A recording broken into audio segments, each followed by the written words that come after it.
Uh, Namaste, as I always say in the starting of our conversation. Namaste, Lola. Welcome Namaste. to Welcome to Holistic Conversation. And today we will be talking about you, getting to know you. This is something I haven't done before. I haven't really talked about this topic, especially something which is your life experience. So I'm really looking forward to learn about this experience and your uh, uh, participating in life throughout this process, along with I don't want to say everything now. We'll just get started slowly. First, Lola, first we would like to know something about you. And I would also like to say that Lola is a very peppy name. You like get it like that. You can't forget it. It's gonna stay with you forever. It's like it sounds very joyful to me when I'm saying your name. Thank you. Thank you, Mamina. Thank you so much for having me on your show. Like Mamina said, my full name is Omolola, but you can call me Lola for short.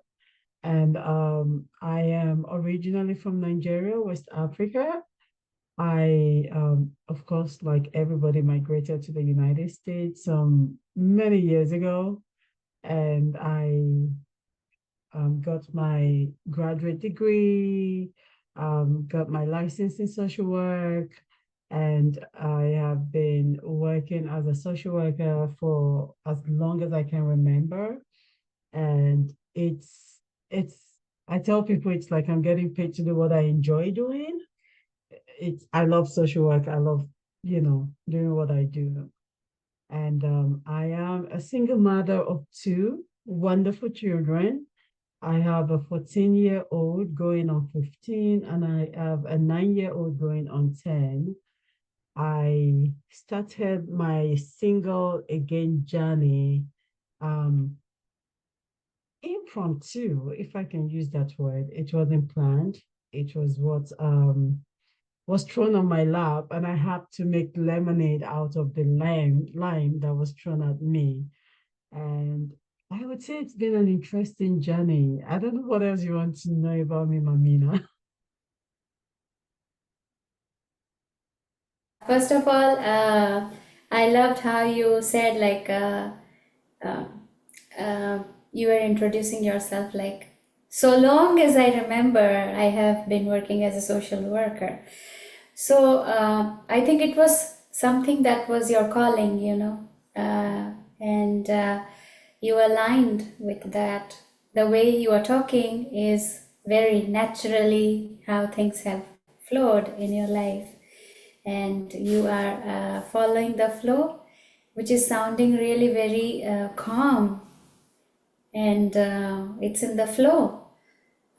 So I also heard that you immigrated from your country, right? Correct. So same here. I am also an immigrant.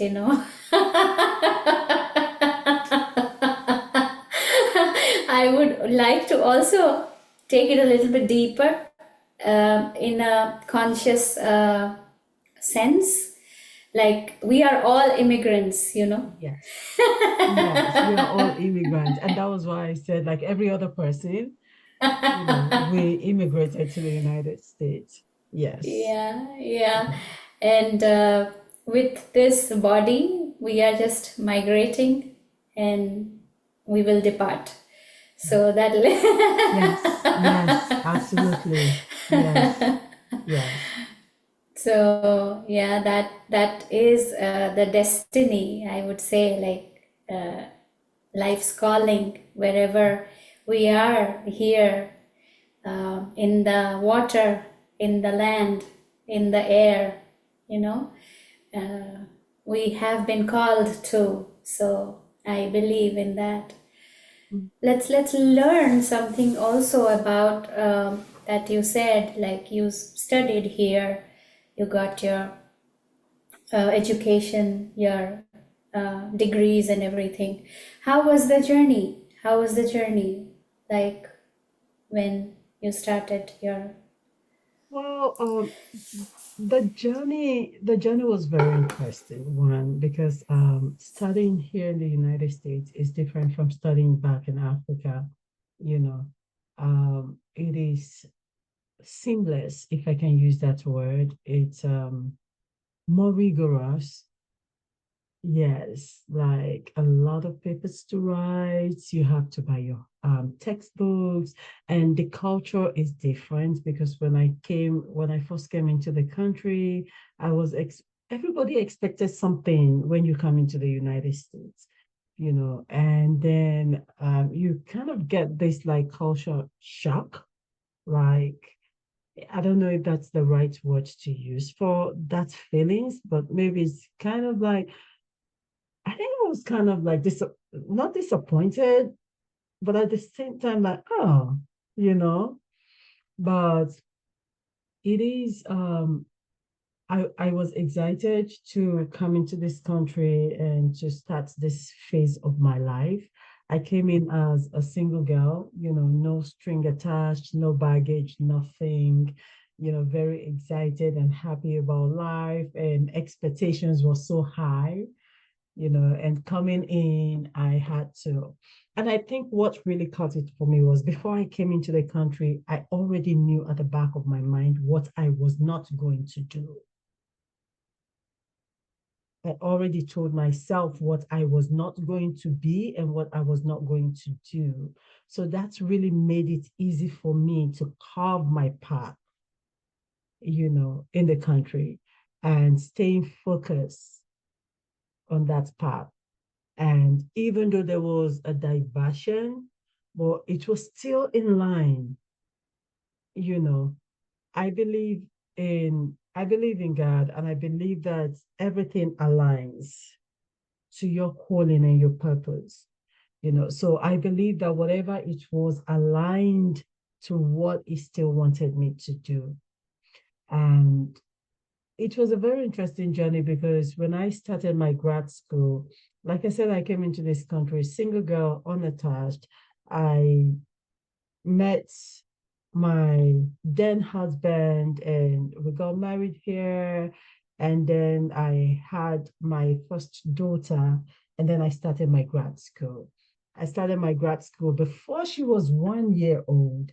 And it was a lot. It was you have a baby and you're going to grad school and you have all of these papers to write. And then I have a full-time job.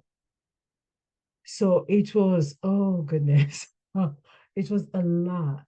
But I think most of the time we are built for tough times, right? So I was able to, with support here and there, I was able to maneuver through, and I came out one of the top in my classes, you know. Yes, yes. And I took time off, took me about 5 years to get my license. Afterwards, my master's license. And ever since then, I've just been going, and I've been thinking of one thing or the other to do. And in the process, been a young mother in the United States. My parents are not here. I don't know how to be a mother. I was in school. I finished school. I was working, and I'm thinking of what do I do with this little person that I have on me, And I started a vlog. It's called A Mother's Burden: Raising Multicultural Children in the United States, realizing that our culture is different from the culture of the land where we find ourselves. And then I am raising this little person, and I don't even know much of the culture that I am in, but my own culture. And realizing that my culture is in conflict with this culture. So, how do I balance this so that I don't confuse this little person and make this person grow up to be a strong, independent individual that is a person of integrity and a person of high esteem, and that will hold her head high wherever she finds herself as a United States citizen of parents that are of African descent, So it was kind of a struggle and blending that with work and caring for her and creating a support group for myself that we rub minds like, hey, how do you do this? She's going through this period. What should I do? And thank God for my career, my profession as a social worker, being exposed to a lot of things like that. Of course, I know you're also aware of that. Being exposed to a lot of things like that, helped me to nurture an independent young woman or young girl, if I would say that. And then I think 5 years after her, I had my son, and he was really fortunate because when I had him, I worked from home for the first 3 years of his life. He would wake up to see his mom. He would work, unlike his sister that I wake her up. I wake up around 5 a.m., wake the sister up, get her ready. At 2 weeks, she was going to the babysitter. And that really hurt me. But with him, for the first 3 years of his life, never went to the babysitter, never went out of the house, you know. And after afterwards, I think at that time I was getting my balance with work and family and situating myself. That's amazing, Lola. Thank you. It's good to know. Well, you pulled through with everything. I took a break.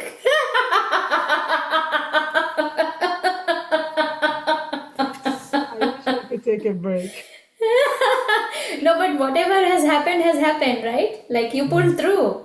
You pulled through. yes, So, yes. uh, but for me, I was like, okay, I need a break. Anyways, we will talk about it later. That Now that I hear you and you have said that like your first child with your first child, your child, you were already prepared what is coming for you and where you want to, where you were seeing yourself. Let me say that you had a visual of that. So with the second child, you had a different kind of visual. Oh, yes. so, That so was a you different have one. so you have a good experience of both perspective, both type of nurturing. So Yes. yeah, that's good to know. And I would also like to share that you, from your culture, since I know you're coming from South Africa, right? Nigeria, West Africa. Nigeria. Okay. So I think the belief system is same. Like we believe that we need a village to grow a Raise child. yeah. There are so many beliefs that are similar. If you say about Indian culture, Nigeria, those part of the region, uh, and you rightly said that there was a cultural shock. And you pulled through that as well. And I think that with that thought, you redirected your career and you found your focus, right? As you said, you started blogging about that, the burden. Tell me something about that. Tell me something A about that. mother's burden is because honestly, I think it was in between raising two little people. I have a 5-year-old. I have a not yet 1-year-old child, and I am struggling with, you know, back home, a 5-year-old cannot come and ask you some questions. But here in the United States, a 3-year-old will ask you questions that a 10-year-old will ask. And you will be like, huh? Like, huh? You know. So and of course, understanding the culture, you know, and I think for me, when I was trying to put my feet in and really understand the culture was when I met their father. And that was when I got married. I think I got married to him 6 months into the relationship. And then I wasn't planning on having a child immediately, but then I had a child. It happened. I had a child, and I am like, okay. And like you said, in our culture, a village raises a child. It is a collaborative effort, a collective effort. It's not just, oh, no, she's yours, you raise her. And I had his parents, my children's father's parents were around, but they were quite supportive, you know, but not as supportive as I would want because his mother wanted to raise them the way she raised him. And I was in opposed to that because this is my child. And they didn't come into our lives until she was, I think, until she was about one, you know. And at that time, I would drop her off. I really didn't bond with her. I started going, I went back to work 2 weeks after I had her. And that was heartbreaking and heart wrenching for me. Like, how can I leave a 2 weeks old baby and go back to work? And then 6 months into that, I went back to school, so it was a lot. I was struggling with that. I was struggling with taking care of myself, taking care of the home. And of course, in our culture, you know how it is. The woman will do most of the stuff, you know. So it was kind of daunting for me. It was a lot, but I was able to pull through. And when he came along, my second child, I am like, okay, now even though he's fortunate to wake up in the morning and see me smile at his face and wash him, take sister to school and come back, we go together, come back home together, I still feel like, okay, I need to get the support system going. So I started a mother's burden where I invite parents to come on and let's talk about raising children. How was it like being a mother of a daughter or being a parent of a son? What is the difference between raising a female and a male? What is how do you respond psychologically and emotionally to each sex? Because their response to situation is different. Even as little as my son was there, I know that his emotional response is different from his sister's emotional response, you know. So how do I tune to this and tune to that and still tune to me and still tune to their dad and still tune to everything around me without running crazy, you know? So I bring people on the show, which is a show that I stopped for some time, but I'm going to start it back again soon. And we talk about raising children. What is the cultural differences? Inviting people from other culture. What is the cultural differences? How do you raise children in your culture? How is it different from how we are raising our children in the United States? We talk about everything. We talk about sex, discussing sex with the children. I remember my daughter was 6 years old and I was driving her to school. I was at the red light. Thank God. We were at the red light and she was at the back seat. And if you see her, she's taller than me and she's not even 15, she's 14. And she just said, Mommy, when can I have a boyfriend?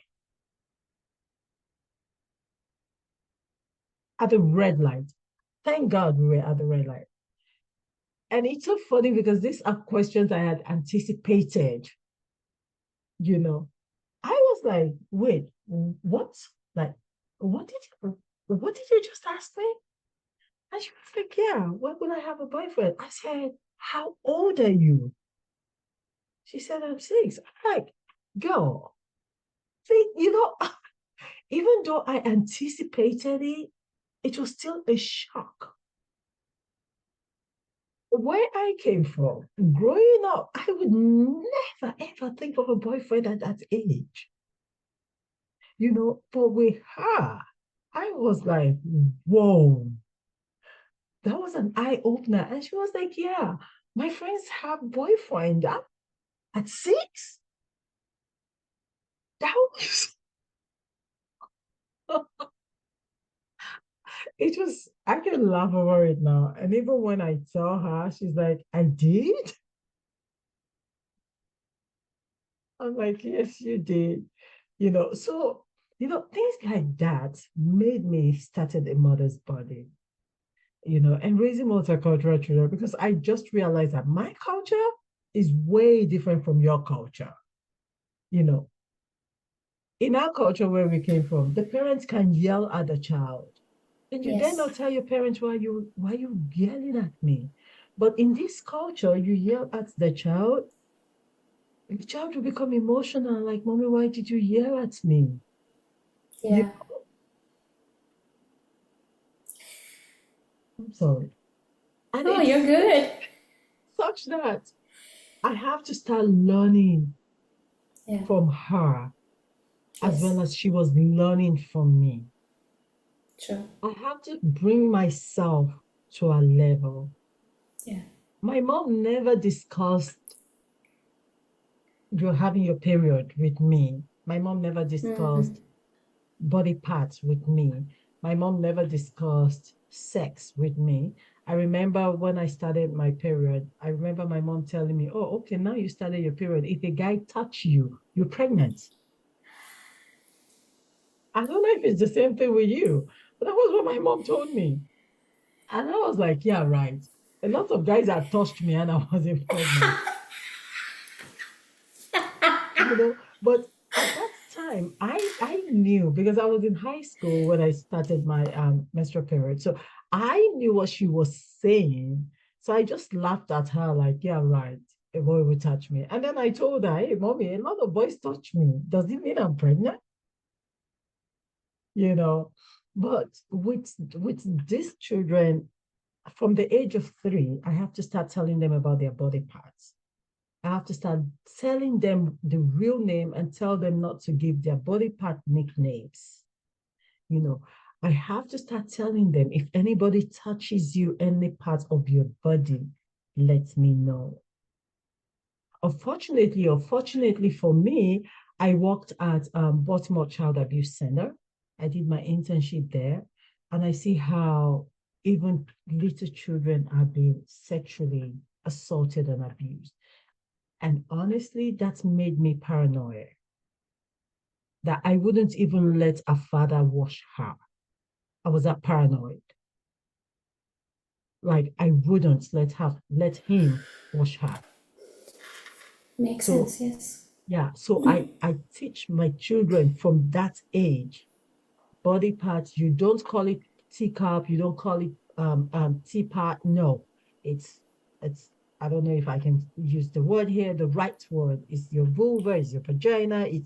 This is your chest. It's your breast. It's your buttocks. You don't let anybody touch it.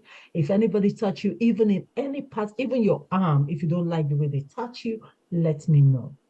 If Yeah. I'm not there, tell an adult and mention the parts that they touched so that the adult will know you know what you're talking about.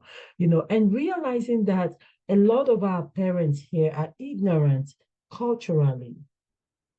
So I just feel a mother's burden is an educative aspect where we talk about a lot of things, including sleepovers, including having friends. When is the right time to have a boyfriend? How should you dress? You know, how should I wear my hair? What should I do? Should I be natural? When can I start makeup? Little things that we overlook, we discuss it there. Yeah, yeah, that's good. It's good that uh, they should know rather than not knowing. Yeah, yeah, and it sometimes is tough. I don't know. I feel like I mean I talk. I prefer talking. Like if something is in your mind, let's just talk it out rather Yeah, than just keeping that thought moving, asking this, that, googling around and finding some things.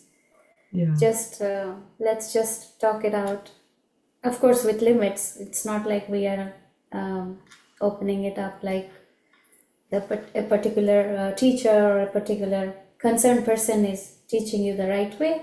At least the bare minimum thing, that the foundational understanding that is our responsibility. I totally feel like that. Even if you are my child, even if now I'm working with children, so the first thing when I did my clearances, I was really afraid.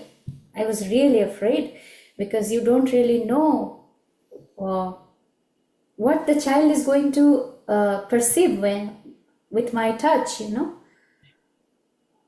I'm not sure about it. So I was very scared until I got some experience and I was able to explain that culturally, for me it is different, for you it is different. We can talk it out.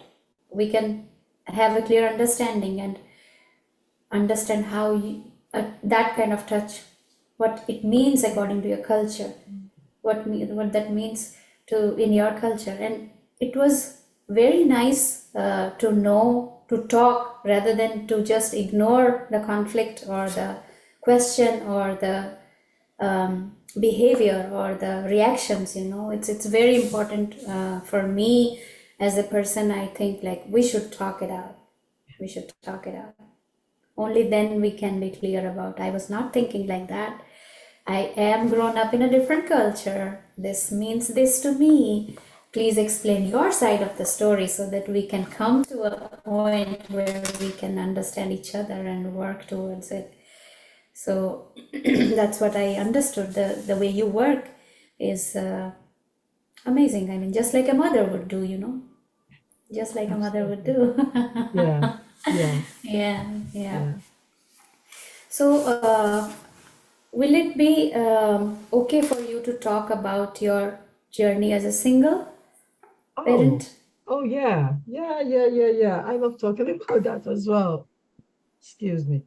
Well, like I said, life throws me lime and I made lemonade out of it. It wasn't, being single again was not planned.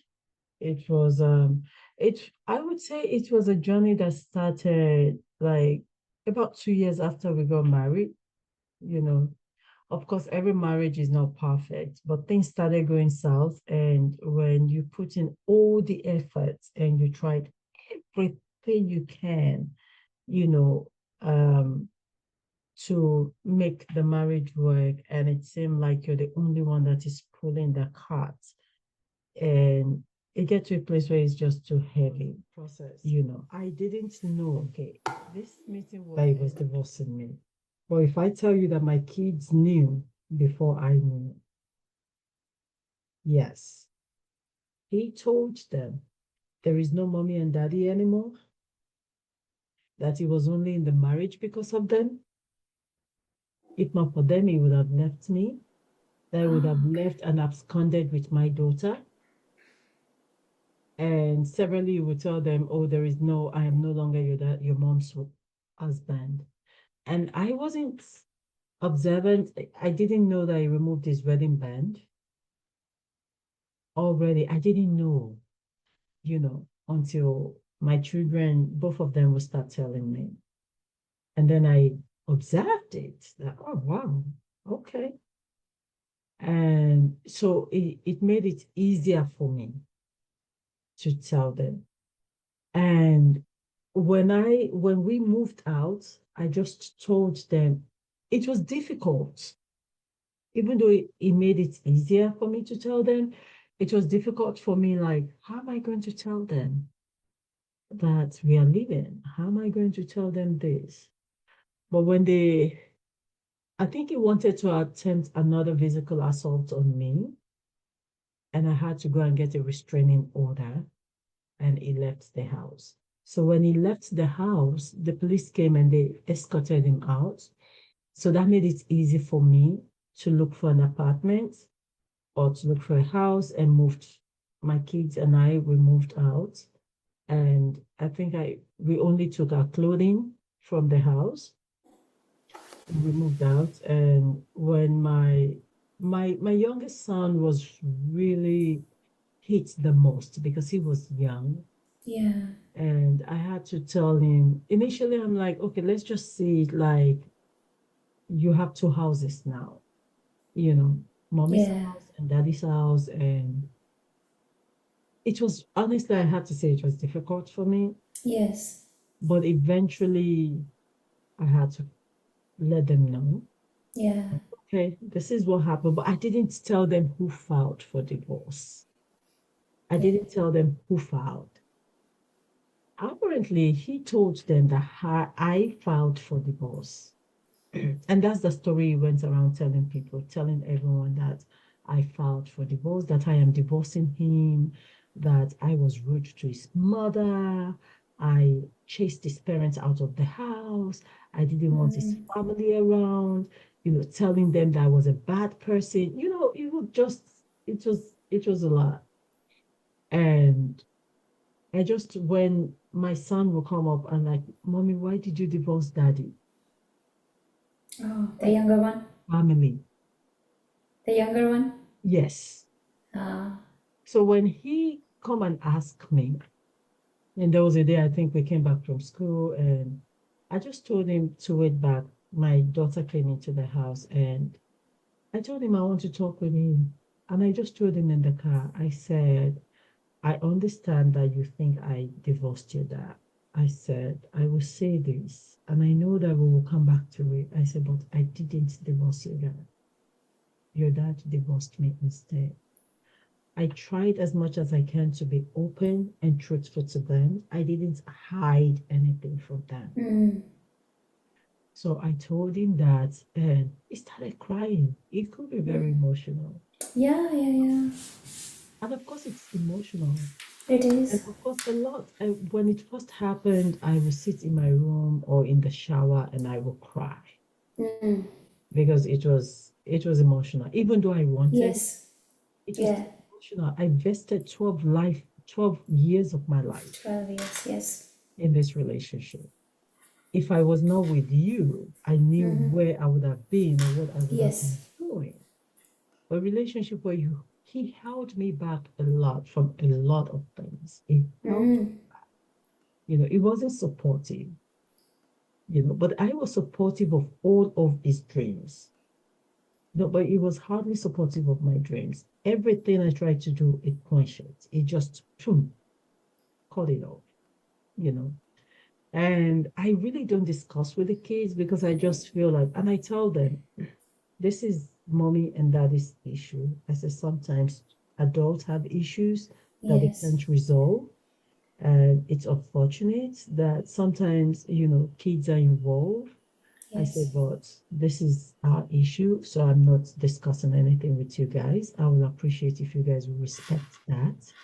If you have any question, you can ask me. I'll try as much as I Yes. can to answer your question, but I will not go into detail. And I Yes. tell them, and I explain to them the reason why I won't go into detail because the case was still in court and it was financially draining. It was a Yes. lot, you know. Yes. And I was grateful my kids understood, they were supportive. Wow. And like I said, the day the judge finally dissolved the marriage, they got home from school that day. And I called both of them into my room and I brought out all the documents. When he went to file, when I was served, because he filed and I was served and I countersued. I showed them all the documents. And I told my youngest, I said, you're 9, you're going on 10. This may be too much for you, but I want you guys to know the truth. Mm. Your father told you that I divorced him or I filed for divorce. I showed them the petition that he sent me. I said, this is from who? They read his Mm. name. So who? They read my Mm. name. I said, so from what you understand, who is filing against who? And they Mm. said, oh, it's daddy that filed. And my son was like, why did he lie to me? He lied to me. He told me you sued him, that you didn't want the marriage. And I just told him, I said, hey, I understand it's disappointing. And I'm sorry. Yeah. You know, I said, I'm sorry that you have to go through this. I said, Yeah. sometimes adults don't know how to present things. I said, I'm Yeah. telling you guys this now because it is over. Over. Yes. And I really want you to see the picture. I want you to see that this was what happened. And I told them about 10 a.m. this morning, the judge dissolves the marriage. So I no longer have anything to do with your father. The Yeah. only thing that I have to do with him is you guys. Yeah. You know, my son cried because he felt disappointed, he felt Yeah. betrayed, and he was so upset. And he said, I'm going to call him. And I'm like, you can call him and ask him. Yeah. And throughout the process that we were in court, whenever they go to visit him, because he gets every other weekend visit, whenever they go Yeah. to visit him, he tells them things that he was not supposed to tell them. And when they come home and they ask me, and my daughter will be like, oh, really? Mommy didn't tell us that? Yeah. Double checking, like, mommy, did you say Yeah. this? Did you say that? Yeah. And he would Yeah. be like, oh, she didn't tell you guys? They'll be like, no. Mm. And I remember my son said, I told him that mommy said it's none of our business. That it's Yeah. grown up issues, that you guys will solve it, you know. Wow. And I thought he was going to take the clue from that. But apparently Mm. no, So I was able to, and in the process though, we all went for therapy. I saw a therapist, they saw a Good. therapist because it was traumatizing. And of course, Yes. my son still sees a therapist, Yeah. but the effect now, it's not as it was, Yeah. you know. And I think therapy really helped them Yes. Thank you because for saying that. Thank you for saying that. yes, therapy really, really helped them. Yeah. And a lot of people, of course, our culture will feel like, what are you going to do in therapy? Are you crazy? You Yeah. know, Yeah. and because I am in that field and I understand the importance of therapy, I let people know that you don't have to be crazy to see a therapist. Yeah. You may be That's going true. through something that you just want someone different just to hear and give you a fresh Yes. perspective to it. And Yeah. especially with kids going through trauma. And we all know the secondary effect of trauma. It's very huge. That's adverse childhood trauma. Yeah. That's very huge, Very you huge. know. Yes. So that helped them to cope and to manage. And we talk about it. Even when they ask me questions now, I introduced my relationship, my kids know about it. I didn't Yeah. hide it from them. Of course, not immediately. They didn't meet him immediately. But eventually they met him, and my son initially was not comfortable with him. And of course, it's Yeah. still, love and hate. Like Yes. sometimes they Yes. are really accepting, sometimes they are like, which is Yeah. okay because he's not their Yes. father, and Yeah. it's okay, you Yeah. know. And my son will come up and like, Mommy, I remember the last time he said, Mommy, does God answer any question? I said, yes, God answer all prayers. And then he said, so if I pray that God should bring you and daddy back together, will he Uh, answer? I said, yes, God will answer. I said, but it depends on the people involved. I said, and let me mm, make this clear. I am never going back to your father. yeah. I said, I don't hate him, even though sometimes I really want to hate him. I don't Yeah. hate him. I said, we pray for him when we remember. I said, but I'm never going back to him. And he was like, so you're going back to a new person? I said, who might that be? And he mentioned his name. And I'm like, yes, because he treats me well. Yeah. I said, he treats me better. Yeah. And I feel very comfortable with him. And he said something. And he said, Mommy, I asked God to give me air. God gave me trees. I asked him to give me water. He gave me ocean. I asked him for love. He didn't respond. He said, but then I have you. Thank you for Wow. all the love. I Oh said, my yes, I God. have you. And then he hugged me and he said, I love Oh. you. Oh, that's so sweet. You know. So it's not easy going through No. ups and downs, even up, even now, but knowing that they have come to acceptance, Yes. they have come to terms with it and realize that, okay, it is what it is, unfortunately, you know, but life goes on and we are all happy. After listening to you, I feel happy for you, Lola. Thank you. Thank you. Everybody that knows my story would tell you that they're happy for me now. Yeah, You know. yeah. And honestly, a lot of people will say you look more relaxed, you look more calm, Mm, than you were when you were with him. And even yeah, I know, yeah, yeah, yeah. That's your inner knowing. yes, yes, It's that's your my inner inner knowing. knowing. Yeah. Yeah. And I don't think anything can beat that. No, honestly, nothing can beat that. And I tell people now, when you're going into a relationship or when you're in a relationship, you need to know what is your limit. What is it that's it's a deal breaker for you? Draw your boundaries. Pick your battles, but draw your boundaries. And it's always better when both people in the relationship work as a team. Don't work against yourself.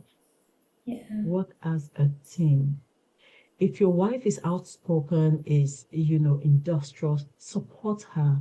Don't talk yeah, her down. Don't make her feel like she's less important because you are yeah, the man. If you have a woman that is very supportive, support her. Go all yeah. out for her. If you Yes, have a man that is supportive, support him as well. It has to be yes, vice versa.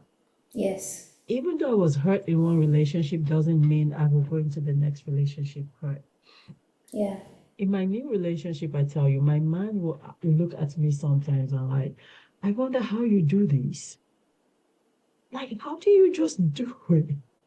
You're not filled with hatred. You're just you. And you're very, like, I just tell him, I said, I don't know. I think that is God's strength. yes. Like I just fly on his wings because I just Wow. realized on my own, I can't do all of that. You Yeah. know, he made it so easy for me. He gave me the Mm, strength that I need. Because wow. honestly, without God, I don't know what I would have done, Yeah. you know. Wow. And I tell people, have a relationship with your creator, have a relationship with God. Because it Yeah. is really important that you have a relationship with him. He will direct your path. He will lead you. And when I tell people I knew the day I got the letter from the lawyer advertising his business, I knew something was going to happen because he already prepared me for it. Yeah. Yeah. Yeah. So it is very important to be spiritually in tune Mm-hmm. because Yes. spiritually things happen and you will know it, Yeah. Yeah. you know. But if you are very careless spiritually, you would not get, you would just be lost. Mm. Yeah. And I also feel like when you are sharing, uh, I don't feel that life is a burden. I am suffering. No, you did it really good, Lola. Thank you. Thank you. I know a lot of people ask me, how do you do it? How are you doing it? Yeah. And I say again, that's the reason for Single Again with LFA. And by the way, LFA is my nickname, Lola Festus Adedayo. Mm-hmm. It's that's the reason for it because I realize it is not a journey you can walk alone. You Mm. need a strong support system. Yes. You need people that got your back and got you for good. Yeah. Yeah. And I have those people in my life and I want to be that to people. I want to pay it forward and be there for people Mm. going through the same thing. Wow. I want to be able to share my experience and tell them this is what I did, this is how I was able to pull through, and we Yeah. can work this together. It's Yes. it's a sisterhood, Yeah. you know. Beautiful. Yeah. Beautiful, Lola. It was so nice talking to you, Yeah. learning about your journey, and I'm really grateful that you felt uh, you have spoken your heart out, and I really am grateful for that feeling that you were able to reach there so that you could share. I don't know how that happened.